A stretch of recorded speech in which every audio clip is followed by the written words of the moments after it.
The last time I saw Daniel Harper, he was walking away from me in the rain, his silhouette disappearing into the gray mist of that October evening, and I remember thinking that some goodbyes are so final they carve themselves into your bones. I stood there on the porch of my small apartment in Portland, watching until I couldn't see him anymore, feeling like someone had reached inside my chest and pulled out everything that made me whole. That was 3 years ago, and I had spent every single day since then trying to convince myself that I had moved on, that I had healed, that the ghost of what we had didn't still wake me up at 3 in the morning with tears streaming down my face. But grief is a peculiar companion.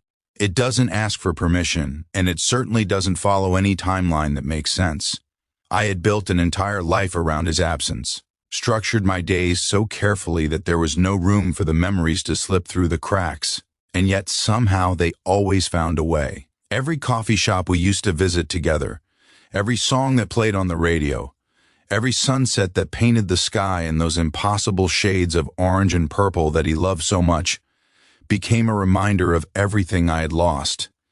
If you believe in second chances and the power of love to transcend time and distance, and in the kind of connections that refuse to die even when logic says they should, please take a moment to like this video, share it with someone who needs to hear this story, leave a comment telling me about a time when you thought something was over but it wasn't, and subscribe to our channel because we're building a community of people who still believe in the extraordinary power of the human heart.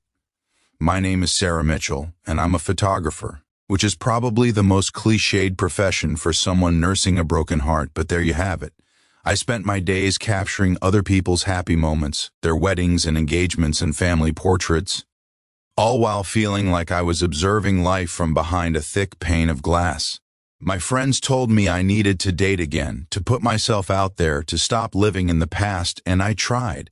I really did. I went on dates with perfectly nice men who took me to perfectly nice restaurants and said perfectly nice things, but none of them were Daniel, and that seemed to be the only thing that mattered. Daniel and I had met during our junior year at the University of Oregon. He was studying environmental science, passionate about saving the world one ecosystem at a time, and I was already falling in love with the way light could transform ordinary moments into something magical through a camera lens. We met at a campus coffee shop called The Grounded Bean, and I will never forget the way he looked at me when I accidentally spilled my latte all over the research paper he had spread across the table. Instead of getting angry, he just laughed, this warm, genuine sound that seemed to fill the entire room, and said that maybe the universe was trying to tell him he needed to rewrite that section anyway. We fell in love the way people do in movies, quickly and completely, and with an intensity that felt both terrifying and inevitable. He used to take me on hikes to these remote locations where the sunset would hit the mountains just right, and I would photograph everything while he talked about conservation efforts and climate change and all the ways he wanted to make a difference. He believed in things with his whole heart, threw himself into causes and dreams with a fearlessness that both inspired and frightened me. When we graduated, we moved in together in Portland, got a tiny apartment with a view of nothing special, and talked about our future like it was something we could hold in our hands. But Daniel's passion, the very thing I loved most about him, was also what tore us apart. He got accepted into a prestigious research program in Antarctica, studying the effects of climate change on penguin populations, and it was everything he had ever wanted. The position was for 3 years minimum, with limited communication and no opportunities for visits. When he told me about it, his eyes were shining with excitement and breaking with sorrow at the same time, and I knew, even before he said anything, that he was going to go. We tried to talk about it rationally, about whether we could make long-distance work under those circumstances, but we both knew the truth. 3 years of almost no contact, of living completely separate lives, would kill what we had, slowly and painfully. And maybe it was kinder to make a clean break. The night he left, he held me on that porch and told me that loving me had been the greatest adventure of his life, but that he couldn't ask me to wait for him, couldn't ask me to put my life on hold for something that might not even exist by the time he came back. He said that if we were meant to be, we would find our way back to each other somehow.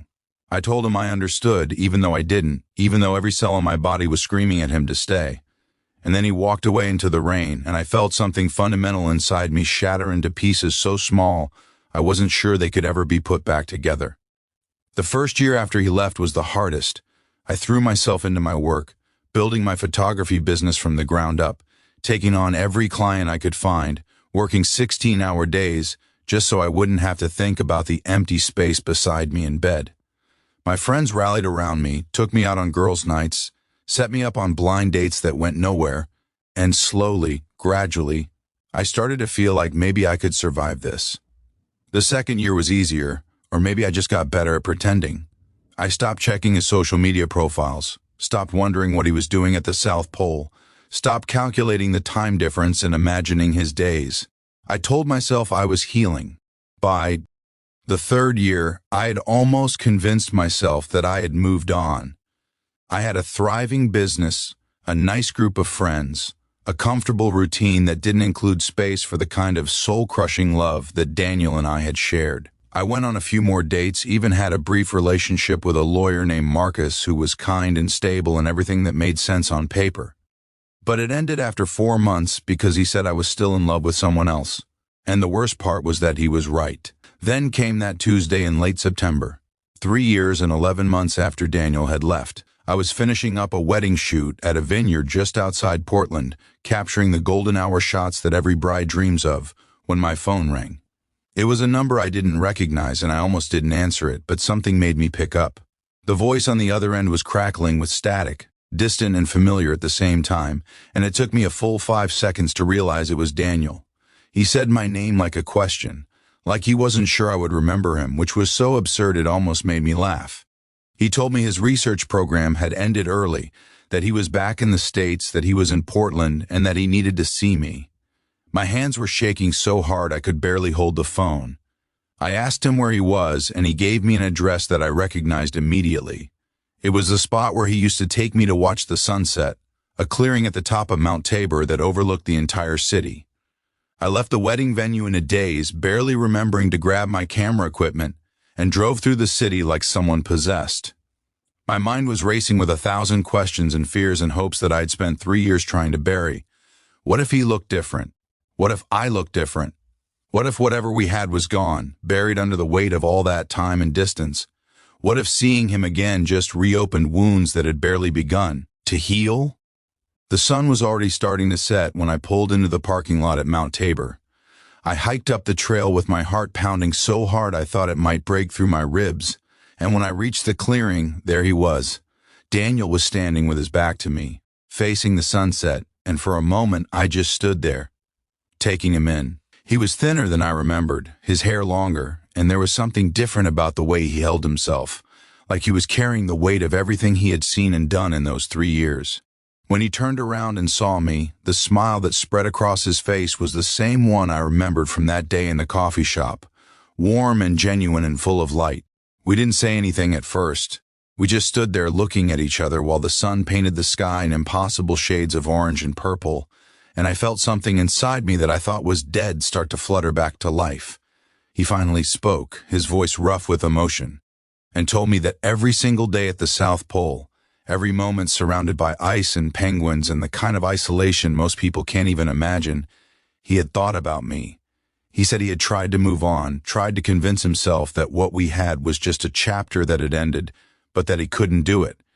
He said that being back in Portland without me felt wrong, like trying to breathe underwater, and that he knew it was selfish and unfair and possibly crazy, but he had to see me, had to know if there was any chance that I felt the same way. I started crying then, these big, messy tears that I had been holding back for almost 4 years, and I told him that I had never stopped loving him, not for a single day, not for a single moment. I told him about all the ways I had tried to move on, about Marcus and the blind dates and the carefully constructed routine that was supposed to help me forget, and how none of it had worked because you can't forget someone who has. Become a part of your soul. If this story has touched your heart, if it's reminded you of someone you've lost or someone you're hoping to find again, please leave a comment below and tell us about it. Share your own story of love and loss and second chances, because we all need to know that we're not alone in this beautifully heartbreaking experience of being human. He crossed the distance between us in 3 long strides and pulled me into his arms. And kissing him again after all that time felt like coming home after the longest journey imaginable. The sunset blazed around us, nature putting on its most spectacular show, and I thought about how Daniel used to say that the best things in life were worth waiting for, worth fighting for, worth holding on to even when everything seemed impossible. We stood there as the light faded and the first stars began to appear, making promises to each other that we should have made 3 years ago. He told me about a job offer he had received at Oregon State University, teaching and doing local conservation work, something that would keep him right here in Portland. I told him about my photography business, about the life I had built, and how there was space in it for him if he wanted it, if we could find a way to make this work. Please comment second chances if you believe that true love can survive anything, even years of separation and heartbreak. As we walked down the mountain together, hand in hand, with the lights of Portland twinkling below us like earthbound stars, I realized that some stories don't end when we think they do. Some love is patient enough to wait through years of silence and strong enough to survive the kind of distance that would kill lesser things. I had thought he was gone, truly and completely, had spent 3 years trying to make peace with that absence, but he had reappeared at sunset like something out of a dream, and suddenly the world was full of color and possibility again. We didn't know what the future would hold, couldn't promise that it would be easy or simple or free from challenges, but we knew that we wanted to try, that what we had was rare and precious and worth fighting for. Sometimes the greatest love stories aren't the ones that never face obstacles, but the ones that overcome them, that refuse to die even when circumstances try their hardest to kill them. I thought he was gone, but he came back at sunset, and in doing so, he brought back the part of me I thought I had lost forever.